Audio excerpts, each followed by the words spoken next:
YouTube, what's good, man? It's your boy Don, and I'm back at y'all with another video, man. So today's video is going to be about chosen ones can see the fake in you. Now, what do I mean by being able to see the fake in you, right? You ever had a person around you that may be, it may be like a best friend, or you have a best friend and then they have a best friend or whatever, or a family member, and they just have this certain type of energy about them where you just know something's not right. They just have like a dead spirit. Like you don't really, like you feel something from them, and it's simply because they don't have any type of, life in them. You know what I'm saying? Almost as if they're dead on the inside, as if they're not a person that used to be, indulging with or engaging with or associating with, right? A person that you feel as though they would betray you. A person that you feel as though they would steal from you. They would try to rob you. You know what I'm saying? A person where you feel as though they would try to kill you. That's the type of energy that I'm talking about. So you have a lot of different things, or a lot of different guides, or what people will consider intuition. It gives you like a certain type of pull about a certain person, man. So for example, man, like I had a guy that I was cool with when I was younger, I think I was maybe like 16 years old. And or 15. I was 15 years old, and he was, I think, a year and some change older than me, right?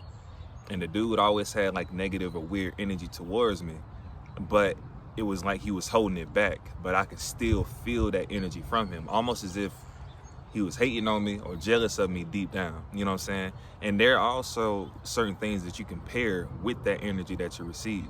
Typically, a person will have a certain type of mannerism towards you. If they're taking something from you, they kind of like snatch it a little bit, and they be like, oh, my bad, and kind of joke a little bit. Or in their jokes, it seems like, they're talking negative about you. Or if you got a business or something like that, or you're trying to do something for yourself, they're like, man, I like your little business. You know what I'm saying? They always want to try to lower it from what it actually is, But I had this dude that I was cool with, and like I said, it felt almost as if he was, jealous of me, or he just had a negative energy about him, man. And he ended up killing somebody that he was somewhat cool with, The dude came over to his house, and everybody knew that they were cool with one another, right? You know what I'm saying? And I guess it was like a little argument or whatever, and the dude ended up killing him over an argument, man. So it's just like little things like that. Because if somebody is a true friend and you have an argument, you won't necessarily want to kill them over a damn argument. Even if you say something that I don't appreciate, it's not going to drive me to want to kill you or take your life. You know what I'm saying? So in that instance, yeah, the dude ended up losing his life over a disagreement or argument, for lack of better words.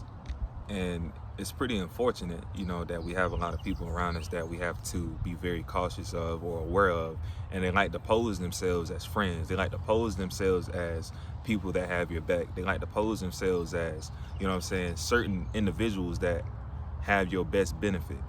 People that want to benefit you, but they're not there to benefit you. But the feature that chosen ones have, we're able to see through the bullshit, man.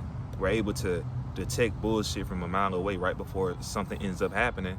And typically, when we realize that this person isn't good for us, or this thing isn't good for us, the thing or the person goes over to the next person, and then that person doesn't necessarily see through the bullshit, and then they end up getting done fucking dirty.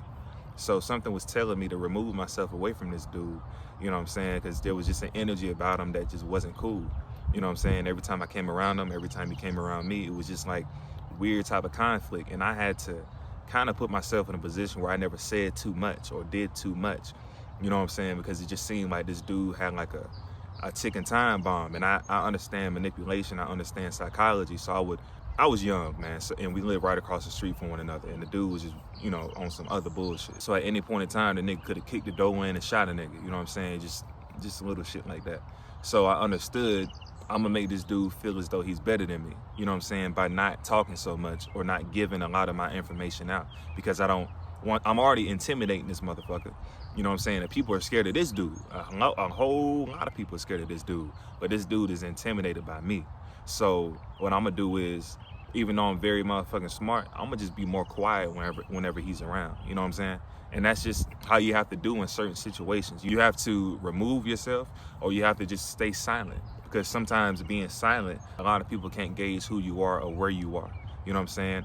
or just removing yourself. You remove yourself from certain type of individuals that are not good for you. You know what I'm saying? You remove yourself from problems. You prevent things from happening to you that, you know what I'm saying, someone would try to do to you. So you're able to just stay in a positive and protective environment, man. So I hope you guys got something out of this video, man. As I always say, man, it's always a treat when the chosen ones meet. Stay up, don't stay down.